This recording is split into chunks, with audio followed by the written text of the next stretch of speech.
Welcome to the Civic Sounds podcast by the American Corner Moy. Enjoy great conversations. All right. Welcome to another episode of the Civic Sounds.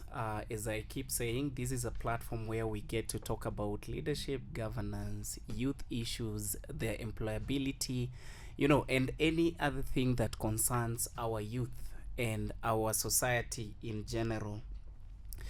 Student leaders, these are very powerful leaders in our society today, and I have just told one of them that they carry a power that they don't sometimes know that they carry. They have a very powerful platform that can build them or even break them. We've had, or we currently have, leaders, in the political space in Kenya who came or emanated from a political leadership. And today, as we speak, they are powerful leaders in this country. They are respected leaders in the society. So, again, that is the reason as to why today we are hosting one of the student leaders. She'll introduce herself, and then from that, I'll introduce the topic that we are going to be talking about today. So, welcome to our show. Thank you so much. Yeah, you can tell us who you are. Yeah. You're a student leader. Where? Yeah. Yeah. Thank you so much, Civic Sound, enjoying great conversations. Yeah. My name is Frida Kemunto Moseti. Mm-hmm. I am the school president, the Catholic University of Eastern Africa, Mm-hmm. and topping up as the leader of the Female Students Association of Kenya. Mm-hmm. We have a team we work with, Mhm. Fatma Boku, my Yeah. team leader, Yeah. and Lisa Wanyande. And yes, sisi ndio tuko kwa hii leadership space. Okay. Yeah. I know a few students from Kwea, by the way. That's nice. I know there is Chiate. She's a student from Cameroon. Yeah. I don't know I know her. You know Chi? Yeah, she was contesting for international representative. I think. Yeah. I know Mandela Otieno. I don't know if he graduated. Maybe. Yeah, but I know I have a good working relationship with Kwea. Yeah. So yeah, today, as I said, I would like us to talk about the role of student leaders in as far as fighting for your rights and fighting for the rights of the society is concerned. Yeah. I know you guys have been pushing for so many things, but I'm yet to see the results. The only student leader I remember achieving something is Babu successfully threatening the former president of the United States that if it failed to go to the University of Nairobi, they would urinate. I don't know if that is the right word to use, but they would urinate on the trees that Obama previously planted there. Yeah. So, as a student leader, when did you start? I started my tenure last year, November. Yeah. Last year November is when I took the mantle from my former president, Mr. Dan Mwendwa. Okay. Yeah.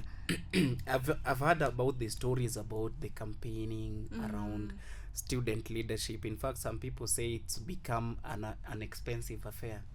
How was it? It's quite an expensive affair currently because it takes a lot of mobilizing, a lot of being up and down, a lot of moving from one campus to another, because you understand that each campus these days they have their different campuses out of campuses. Like for us, we have Eldoret campus. And being a president, you had the Nairobi campus and the Eldoret campus. Yeah. So it takes a lot of moving up and down and strategizing. Yeah. And the talks, the teas, because you have to sit down with the people every other time. You have to strategize. Yeah, it's there are financial implications as well, and it's emotionally taxing. Yeah. But we thank God we managed. Okay. They both go to the shows. So who funded your campaigns? Maybe.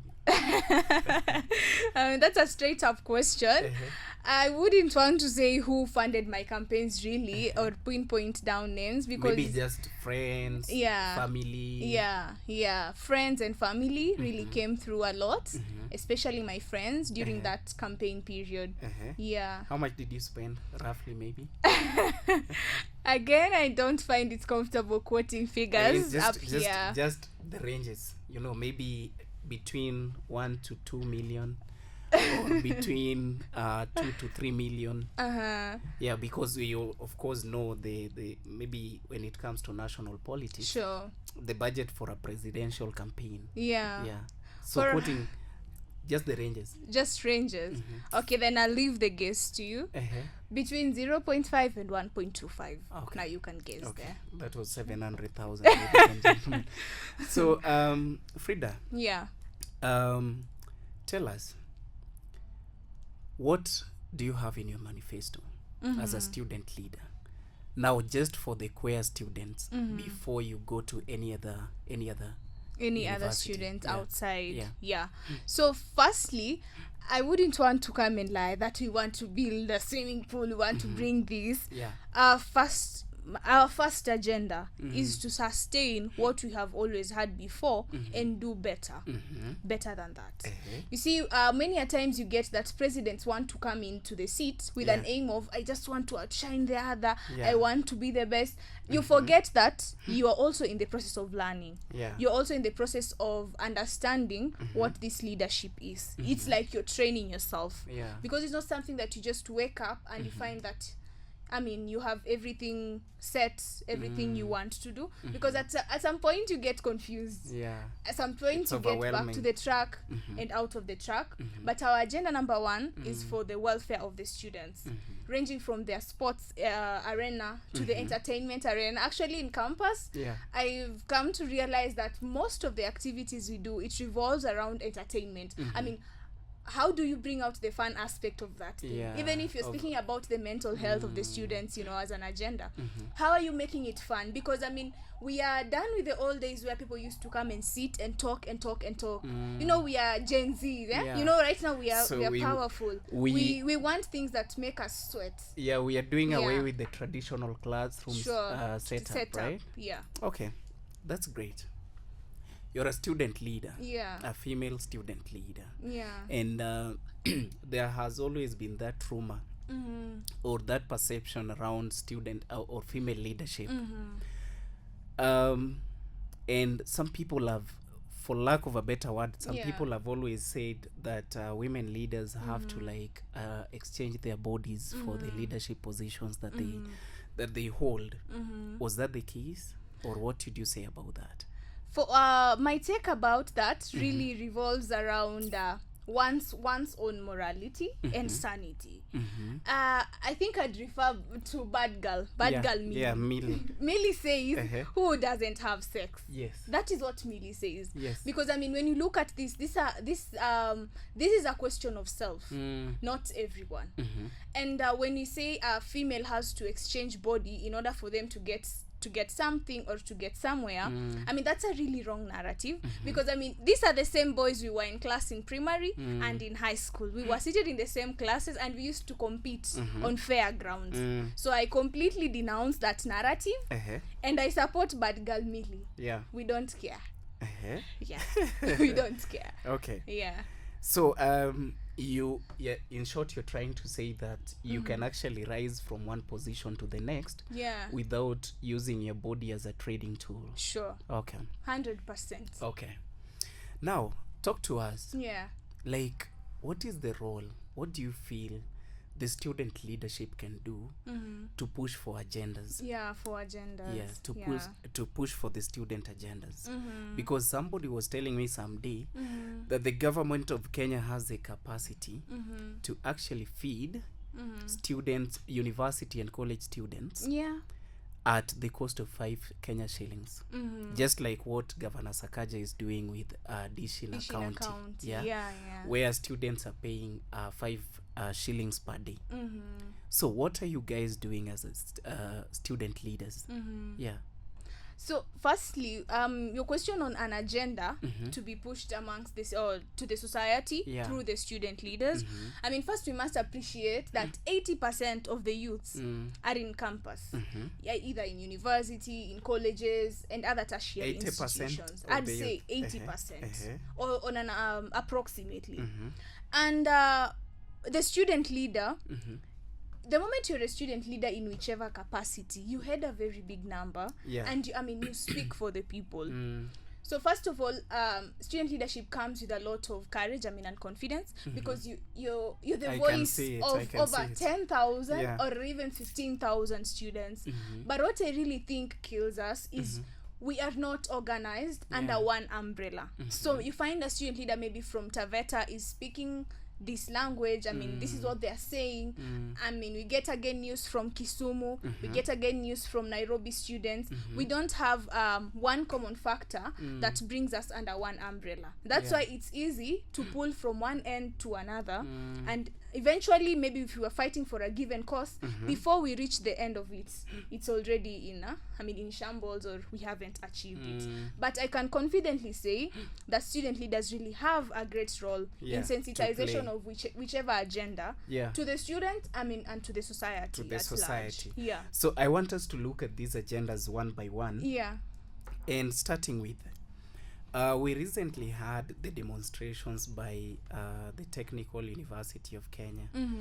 The staff were demonstrating, the lecturers and all that. Yeah. And in the process, there were some student leaders who were almost being suspended. And as Mokua was telling me, or was telling us in a forum we were having, I think 2 weeks ago, right? Yeah.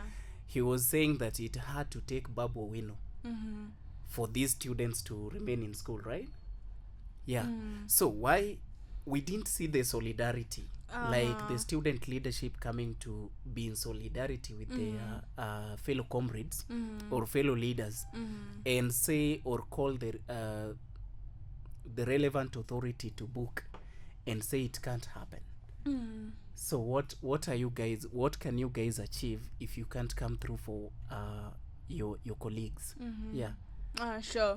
About the Tuk incident, that was quite unfortunate, and I do acknowledge that a lot of unison was needed from the student leaders at large to come together. Yes, we did show up for the gentlemen from Tuk and their student leaders, but it happened in different ways. Most of the things you find, we do it virtually. We do a lot of campaigning online, a lot of talks online, a lot of how do we call them, memes, and issuing ultimatums online, but we never bring it out physically or coming to address the issue on a one-on-one, because I think still students are, I wouldn't say Babu Owino is a wrong character or anything. Yes, he was a student leader and he does play a good role currently in mentoring the student leaders and all that, but in some way I'd say there's no proper transitioning. Yes, you were a president, or maybe you were a student leader some time back, but you don't get to transition properly. So it's like, again, you're meddling with the affairs of the former student leaders. Okay, they feel like they have an unfinished business. I wouldn't want to quote or rather pinpoint. That's why you find there's like there's a challenge of authority. Who is saying this? How are we addressing it? Recently I was listening to a video by the current CS for Interior, Kipchumba Murkomen, and he was raising the question of some students not being able to graduate for years from the university. So according to him, he was saying that most of these people take advantage of these platforms to do some dirty businesses. So could that be one of the reasons as to why there is no that transition, like someone would like to be a student leader forever? In some way I think it does contribute, because it's like there's a blocked pipe somewhere. We are not moving because maybe some have not moved, and that is why there's still a lot of confusion. And which umbrella are we falling under? Who are we taking guidance or instruction from? Now, the new university funding model, is it working or not? From the view of the students, according to you? According to me, yes. Right now we cannot say according to Frida, because you see, Frida is a president. And when I speak, I speak on behalf of several students. The new funding model has not worked, and and I don't think it will work for us. We need to either go back to the old system, or find better ways, or find a better system. I mean, we have been having a challenge, last year. It's almost exam time. Some students have not yet gotten their fee. Some are locked out of doing their exams. I mean, these are one of the many challenges that are really driving our youths into depression or mental health issues. You don't have help money. You're not eating. You're not having a proper sustenance. I mean, and accommodation. There is no hope from home. There is no hope from home. Add to it, we have issues with the new funding model. You don't know how you're going to attend classes. You don't know how you're going to do exams. You see, this is piled up pressure amongst our students. And you also have to leave. And you also have, let's say you're a female student. You also have those basic girl care products. Most definitely. So it has really been a challenge. So it's not working. It is not working. It is not working. So you're recommending we revert to the previous funding model. Okay. I know there's been this proposal around, can we collapse all the funds, be it CDF, be it the help, any money, even the county, is it county bursary, into one kitty? Do you guys support that? In some way, I don't think I would be in agreement with that, because you see, the reason we devolve these funds, or whenever something has been devolved, it's because we want to at least track it and see how best we can put that to account. You see, if you put all the issues under one pot, it will even be harder to follow up on accountability and even the impact that it is bringing. I mean, again, okay, sorry, I thought you'd ask about the NFM. The new funding model, a committee was constituted to look into it, to look at what clauses or what they can change in that. We have never gotten a report from that committee. We have never had anything from that new funding model committee, and still our students are in great problems, are in great trouble because of this funding model. And we have said time and again, it is not working. We need better ways. So I'll not speak for the committee, but I know I've talked to a few members of them. One of them is right in here. But let's hope they'll get you guys an outcome of their findings. So But I mean, hope is dangerous. We might wait forever. And our students are still joining. Others are still on session. And they are hurting. So you've talked about hope. And I think lecturers going on strike has been quite rampant in our country. I think for the past a few years, even to date, there are some lecturers who are still on strike. Because either they've not been paid, or the funding for the universities has not been released, and they don't have how to operate. So, coming to think of it, they say that whenever two elephants are fighting, it's the grass that is affected, right? So, in this particular case, allow me to refer to the comrades or the student body as the grass. Because the moment you're paying school fee, but you're not getting, you're not going to classes, you can't be taught and all that. And it's even, it's into your time. Because, 4 years is already a long time. You can imagine postponing your graduation into by 2 years or by 1 year. So, I've never seen a solidarity between the student body and the lecturers. It's either the students are fighting for their rights separately and the lecturers are fighting for their rights separately. So, why the gap? And what do you think you guys can do better to at least push the government? Because at least from the Gen Z revolution or the demos, it was evident that you guys have the power. Your voice is powerful. Your energy is something that can send the government into what we can call into the drawing board. So what are you guys doing, or what are you guys going to do about it? It's quite evident that there is really an uproar from the lecturers. And I mean, we are missing classes. We're going for days without lectures because our lecturers are on strike. But again, remember, we as students, we have problems also. We have issues with our health, and we have another issue with the new funding model. I understand, yes, there needs to be a cohesion between the two parties, so that it can be easier to push for, you know, different cries from either of the parties. But lakini punda uchoka saa zingine. So punda ikichoka, you know, who is going to do it for the punda, by the way? Definitely we will have to do it. But it's quite involving. It's quite involving. But I understand we should definitely have a way of coming to because that. And this is a feedback to the student leadership I'm giving, and it's honest from the bottom of my heart. Is that most of these things that you guys sometimes push for, I can't see their sustainability. You push for it just to sustain that moment, so that you guys can go back to class, or so that lecturers can be allowed to go back to class. But what is the sustainability model of you know, your strategy? I've never seen that. So can you guys work on this sustainability of every strategy or everything that you're trying to push for? Right? We can definitely work on that. But I told you the obstacle number one, we don't have a common speaking ground. You don't have a structure. We don't have a structure. So what are you guys going to do about the structure?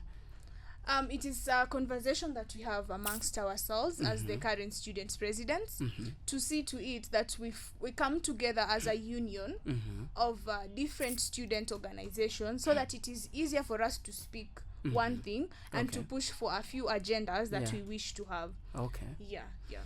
All right, we are hoping to see the best out of that. Now, on to the next thing. Save for the previous generations, the generations of the likes of Kina Orengo, Kina Moses Kuria, Kina Miguna, people who actually graduated from university as student leaders and became national leaders. True. Where do the current student leaders go to after they graduate? I don't see them. Well, because you've not seen a student leader, you know, in parliament or as another Orengo or something, but you have to understand that being a student leader doesn't mean that you'll necessarily fall on the political space, because being a leader means you can use your skills elsewhere. You can use your skills in the corporate world. You can use your skills in the political arena. You can use your skills in the economic areas, but true to it, we do admit that some of them I mean, they are lost. It's like there's a vacuum in between there. There's no proper transition. I mean, we don't see where the others were, where they have where they've fallen or where they've reached. And that's why there's really fear amongst the student leaders. That's why you see others, they left office but still would want to be involved in the current affairs. So the reason I asked this is because there is one of the student leaders who used to be so close to me, and she was from the University of Nairobi. During those years, I would see her like take photos with senators, political leaders, the president, you know. She was in literally every room that had the politicians. Sawa. But then after graduation, I was curious, msichana alienda wapi? True. You understand? Alienda wapi? So we had a common friend, and the common friend called me someday and told me, you know what, I had a phone call with so and so, and she was lamenting to me how she regretted the energy that she put in during her leadership in the university. You know, organizing, mobilizing for political leaders and all that. So I think again, as another piece of advice is that you guys need to work on your transition strategy. Because there is no way you're going to be, and we've already admitted that the platform or the student leadership platform is such a powerful platform. True. And the moment, why is it that we are able to see you while you're in campus? Yeah. And we are able to think of you, we are able to know you. Yeah. But then after graduating, we don't see you. Yes, Yeah. I'm not saying that all of you must be political leaders. Sure. Or must enter into the political space. But even in the corporate world, where is the vibrance? Where does it disappear to? Is it because that you guys don't get enough mentorship? You don't use this platform for enough mentorship so that you're nurtured into societal leaders, not just student leaders. You understand? Yeah. So I started challenging you, by the way, as we were starting this conversation. Yeah. And let me continue with the challenge. You guys take advantage. Because the position you're holding currently has been held by people before. True. You understand? Yeah. And it will be held by people in future. Sure. So that same platform, there are so many companies, there are so many organizations whose target market are the students. So that means if Frida can be in a position to influence 1,000 students, then Frida should dictate anything that they want the company to do for them. Why don't you use that platform to bring these companies on board and organizations on board and tell them, you know what? We need you guys to organize or to sponsor a student leaders training or 3 months training or even 2 months training. We get certified on now the national leadership skills or whichever skill that you would like to be trained on. Yeah, so that is another challenge. Yeah, I mean that allow me to interject. That's quite a pregnant point, let's say. If you've seen recently, I've really been on the front line to champion for Run for Peace Marathon Kenya. Yeah. Under the University and Colleges Students Peace Association of Kenya. Is this the same one with the Garissa University? Yeah. Okay. Yeah. So one of the reasons we are having that is to speak about peace. Subsequently, we are raising funds from every corner. We are calling on each and every partner. And who is your treasurer? Who is your treasurer? You said you don't have like a focal speaking point. You don't have structures. This is under the University and Colleges Students Peace Association of Kenya. Okay. That is an organization under the Ministry of Education. And through this organization or through this branch of the Ministry of Education, we shall be having a student leaders academy, whereby when we have after every lot has been elected, they go for training, a mandatory training, where they'll be guided on all those skills that we are speaking about. Entrance to your tenure, training how you'll be mediating issues amongst the students, and equally about the transitioning from the university leadership to the outside leadership. And in as much as we only we are trying to do that under the Ministry of Education, USPAC, it's also quite evident that we really do need a lot of force on that from different organizations, from different groups, so that we have these student leaders guided. You know, I mean, when we speak about student leaders, we don't mean the president alone. We have the vice presidents, we have the departmental leaders, we have the faculty leaders, and you also have our class reps. Those are student leaders. Okay. Thank you. All right. At least you guys are doing something, and that's a good signal. Yeah. So, as we come to the close of this conversation, my last question, so that I give you the opportunity to give your closing remarks. Sure. My last question would be, do you think as a student that the education is preparing you adequately for the job market? Yeah, because I know you've got cousins, you've got friends, you've got family members who are working. And perhaps there are some of their challenges that you can relate to. Sure. Do you feel the education system is preparing you adequately for the job market? We can start with a yes or no. You don't trust me to fumble with words. Yeah, just say yes or no. I'd say a no. No. Yeah. That's enough. allow me to justify. You see, the reason I'm saying this is because we have a problem. Many youths have gone to campus, but if you compare the kind of work, or rather ways they're using to bring food on the table, completely different from what they learned at the university level.